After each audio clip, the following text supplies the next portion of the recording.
요한일서 6장 7절부터 10절까지의 말씀입니다. 나라의 모든 총리와 지사와 총독과 법관과 관원이 의논하고 왕에게 한 법률을 세우며 한 금령을 정하실 것을 구하나이다. 왕이여, 그것은 곧 이제부터 30일 동안에 누구든지 왕 외에 어떤 신에게나 사람에게 무엇을 구하면 사자굴에 던져 넣기로 한 것이니이다. 그런즉 왕이여, 원하건대 금령을 세우시고 그 조서에 왕의 도장을 찍어 메대와 바사이에 고치지 아니하는 규례를 따라 그것을 다시 고치지 못하게 하옵소서 하매, 이에 다리오 왕이 조서에 왕의 도장을 찍어 금령을 내니라. 다니엘이 이 조서에 왕의 도장이 찍힌 것을 알고도 자기 집에 돌아가서는 윗방에 올라가 예루살렘으로 향한 창문을 열고 전에 하던 대로 하루 3번씩 무릎을 꿇고 기도하며 그의 하나님께 감사하였더라. 아멘. 오늘 본문 말씀을 중심으로 늘 함께 하신 여호와 하나님이라는 제목으로 우리 함께 은혜를 나누도록 하겠습니다. 이스라엘이 모세의 인도를 따라서 애굽에서 나온 이후에 가장 먼저 한 일이 뭐냐 하면 바로 성막을 만드는 것이었습니다. 성막을 통해서 하나님과 이스라엘이 교제를 했었고, 그리고 그것으로 인해서 이스라엘은 하나님의 백성이 되었고, 또 하나님은 그곳에 있으면서 늘 이스라엘과 동행하셨습니다. 이렇게 오랜 세월 성막에 계시던 하나님이 이제 다윗의 시대에 다윗이 여호와께서 성막에 거하고 자기는 왕전에 좋은 곳에 좋은 집에 있는 것이 좋지 않다 해서 속상히 여긴 그 다윗이 성전 짓기를 원했고, 결국엔 그의 아들 솔로몬을 통해서 하나님께서 성전을 건축하도록 하셨습니다. 그리고 그 이후로 이스라엘은 끊임없이 성전을 중심으로 하나님과의 교제를 하며 하나님의 선택된 백성이라고 하는 별명을 얻으며, 또 성전 공동체, 예배 공동체라는 별명을 얻으며 함께 있게 되었습니다. 여호와께서 성전에 계셨고, 또 그의 백성들은 성전을 찾아서 그곳에서 하나님을 경배하고 예배하고 회개하고 감사하고 교제했습니다. 이스라엘 사람들에게 여호와의 집인 예루살렘은 성전은 매우 중요한 곳이었습니다. 그곳은 거룩한 곳이었고 여호와께서 함께하는 곳이었습니다. 또 이스라엘 사람들은 흩어져 있다가도 유월절 등의 절기가 되면 예루살렘으로 모여서 성전을 찾아야 했고요. 또 심지어는 우상 숭배를 하는 사람들도 이 절기는 끊어지지 않도록 했었다고 합니다. 여호와께서 좋아하시든지 싫어하시는 것과는 상관없이 절기기를 떠나서 모든 세월 동안에 예루살렘의 그 제사는 끊어진 적이 없었다는 것이죠. 이렇게 오랜 세월이 지나면서 사람들에게는요, 아주 특별한 믿음이 생겼습니다. 뭐냐 하면 여호와께서는 예루살렘에 계시고 또 그것은 거룩한 곳이기 때문에 절대로 멸망하지 않을 것이라는 믿음입니다. 아주 좋은 믿음 같아 보이고 강한 믿음의 소유자들이 된 것 같지만 사실 이 믿음은요, 아주 처참하게 깨져버리고 말았습니다. 예루살렘이 거룩한 곳은 하나님께서 그곳에 계시고 또 하나님의 백성들이 그곳을 찾아서 하나님께 예배할 때 그것이 가능한 것입니다. 이 백성들이 하나님을 버리고 오로지 의식만 남고 제사 예식만 남아있다고 하면 하나님께서는 그 예루살렘을, 성전을 버리실 거라는 것을 우리는 알고 있었습니다. 또 이미 알고 있습니다. 여호와 하나님은 성전에 갇혀 계시지 않습니다. 여호와를 떠난 백성들의 제사도 역시 받으시지 않습니다. 그들의 경배도 역시 받기를 좋아하지 않으십니다. 그러나 이스라엘은 죄에서 되돌리지 않고 그저 이전에 하던 대로 성전에서 제사하는 것으로 그들의 역할을 다 한다고 생각을 했고, 그리고 그 이유 때문에 여호와께서는 자신들을 지켜야 될 것이라 이렇게 생각하고 그것을 믿고 있었고, 그것이 좋은 믿음이라고 생각을 했습니다. 여호와께서 떠난 성전과 예루살렘은 그저 한 변방에 있는 조그만 나라의 조그만 성일 뿐인 것이지요. 예루살렘은 더 이상 거룩하지도 않고 하나님께서 그곳에 계시는 곳도 아닙니다. 결국 이스라엘은 멸망합니다. 유다도 멸망하고 예루살렘도 멸망하고 성전은 다 파괴가 되고 하나님께서 계시다고 하는 하나님의 집이라고 불리었었던 그 성전은 다 파괴가 되었고, 그곳에서 하나님께 제사할 때 쓰이던 모든 예물들은 다 바벨론의 성전, 우상의 성전으로 옮겨지게 되고, 하나님을 섬기고 있었던 그 백성들은 다 포로로 끌려가서 우상의 나라 백성들이 돼버리고 맙니다. 아주 비참한 현실이 되는 것이지요. 여호와의 백성들이라고 자부했었던 그 유대인들이 바벨론에 포로로 끌려가서 신분이 그저 포로가 되어버린 거예요. 이때 끌려간 것이 바로 다니엘입니다. 예, 우리가 오늘 본문에서 보는 것처럼 다니엘, 이때 소년이 끌려갔어요. 아주 어린 소년이 끌려갔습니다.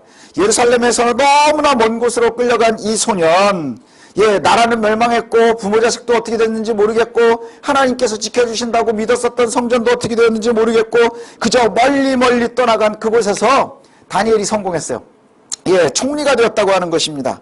예, 심지어는요, 이 바벨론 다니엘을 포로로 끌고 갔었던 그 바벨론이 멸망하고 이후에 메대와 파사가 설 때까지도 예, 다니엘은 멸망하지 않았어요.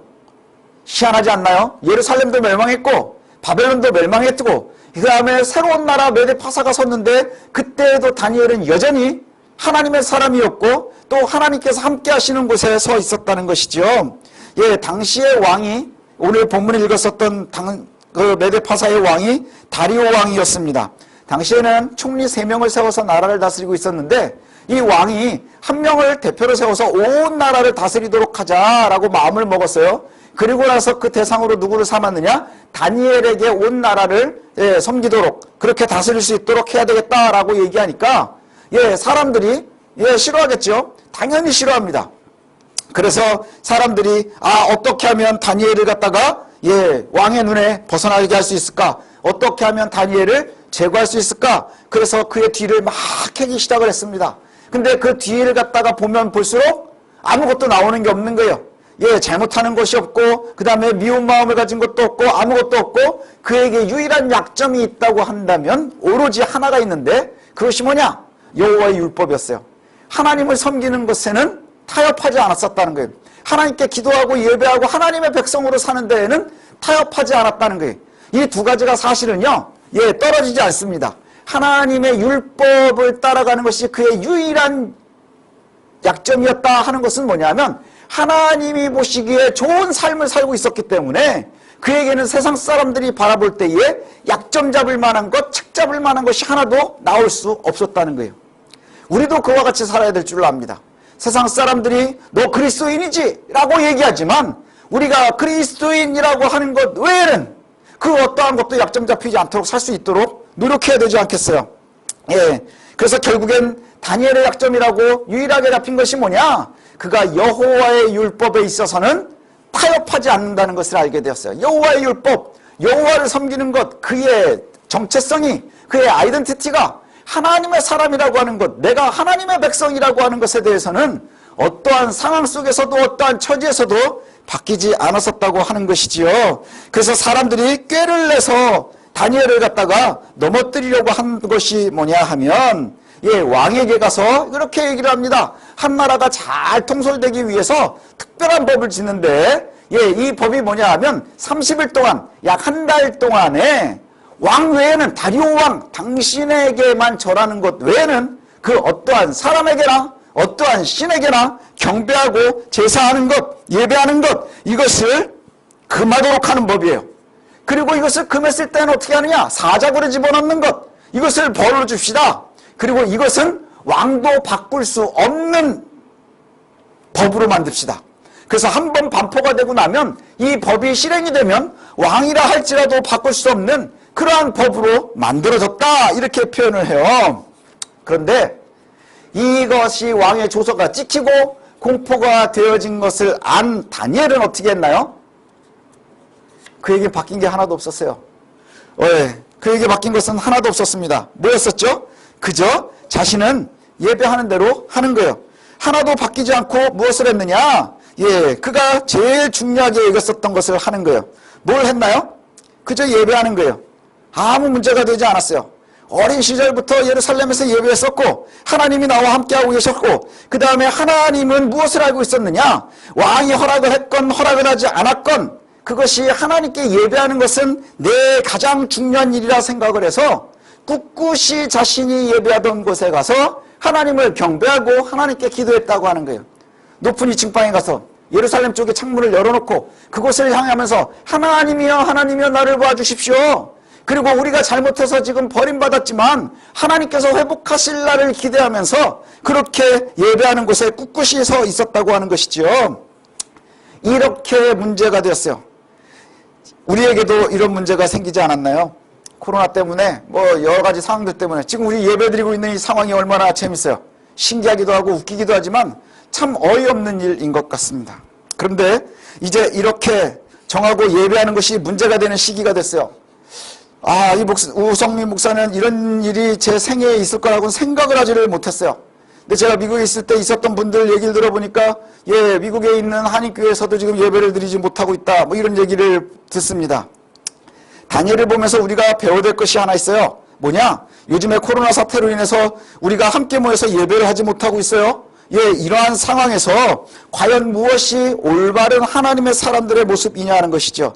이럴 때 바른 성도들은 어떻게 여호와의 백성답게 행동할 것이냐 하는 문제인 거예요.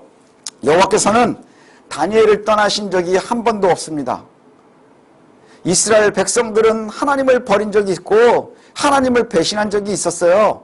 그러나 하나님은 그를 섬기는 백성들을 한 번도 떠난 적이 없으시다는 것이죠. 다니엘은 자신의 의지가 아니자 포로가 되어서 예루살렘 성전을 찾을 수는 없었어요. 예루살렘 성전과 물리적으로는 굉장히 먼 거리를 떠나 있지만 그와 여호와의 관계는 끊어진 적이 없었다는 거예요. 하나님께 매여 있는 것이 끊어진 적이 없었다는 거예요. 그래서 하나님의 백성답게 살아가는 것에는 타협이 없었다고 하는 것이지요. 그러나 예루살렘 성전은 아주 멀리 있었지만 하나님과 다니엘은 늘 동행했다고 하는 거예요. 이것이 아주 중요한 사건입니다. 우리가 교회의 장소를 본의 아니게 떠나 있습니다. 아마도 제 예측으로는 몇 주간 더 지속되지 않을까 싶어요. 우리가 예배당에서 함께 모일 수 없으니 바벨론의 포로로 끌려가 있는 다니엘과 다르지 않습니다. 이제 우리가 다니엘이 받는 이 도전에 직면해 있다고 하는 것이지요. 이러한 비상 상황을 맞이하면서 그 속에서도 우리가 배워야 할 것이 있고 또 고민해야 할 것이 있고 다짐해야 될 것이 있는 줄로 압니다. 우리의 몸이 교회에 함께하지는 못하지만 다니엘의 몸이 예루살렘은 떠나 있었지만 여호와 하나님과 함께하는 관계는 그가 잠시도 떠나 있지 않았다고 하는 것이죠. 매일 기도하고 매일 예배했다고 하는 거예요. 그리고 그것을 아주 그리워했어요. 그것을 알 수 있는 것이 높은 곳에 올라가서 멀리 보고 싶은 거죠. 멀리 있는 예루살렘을 얘기하는 거예요. 멀리 있는 예루살렘을 바라보면서 그것을 기억하면서 기대하면서 창문을 열어놓고 기도하는 모습을 봅니다. 코로나19로 어려운 시기를 보내고 있습니다. 우리뿐만이 아니라 온 세계가 몸살을 하고 있어요. 이때 우리도 다니엘과 같이 여호와 하나님과의 관계가 멀어지지 않도록 우리가 있는 곳에서 최선을 다해서 예배하고 경건을 유지할 수 있었으면 좋겠습니다. 우리에게도 다니엘과 같은 위협이 있습니다. 어색함과 불편함과 게으름과 핑계대기 쉬운 상황을 만들어서 우리의 몸이 멀어지게 하고 또 여호와 하나님의 교제를 방해하고 있습니다. 어렵고 불편하고 힘들고 또 예배하는 것이 쉽지 않은 이 시기를 지날 거예요. 이제 코로나19가 영원하지 않을 테니 이제 교회들의 모습, 이 코로나19가 끝난 이후에 많은 변화된 모습들을 보지 않을까 싶습니다. 사회적으로도 많은 모습들이 변할 것이고 인간관계 속에서도 많은 것들이 변할 것 같은데 아마도 우리 교회와 성도들의 모습에서도 변한 것들이 많이 생길 것 같아요.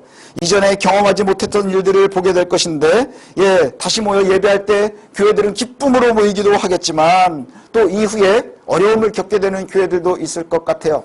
저와 여러분들이 속해 있는 새성실 교회는 그러지 않았으면 좋겠습니다. 그 어떠한 교회들도 흔들리지 않았으면 좋겠습니다. 저와 여러분들이 이 기회를 통해서 하나님께서 우리와 함께 하시고 예배가 끊어지지 않는 것이 얼마나 큰 은혜인지를 놓치지 않았으면 좋겠고요. 그리고 또 한 가지는 모여 예배할 수 있는 것이 얼마나 큰 은혜인지를 평소에 끊임없이 모일 때는 몰랐지만 이제 알 수 있게 되었다고 생각을 합니다. 하나님, 이제 우리가 다시 모일 때 기쁨이 넘치게 하옵소서. 그리고 그것이 우리에게 은혜인 것을 놓치지 않게 하여 주옵소서. 이것이 저와 여러분들의 고백이 되었으면 좋겠습니다.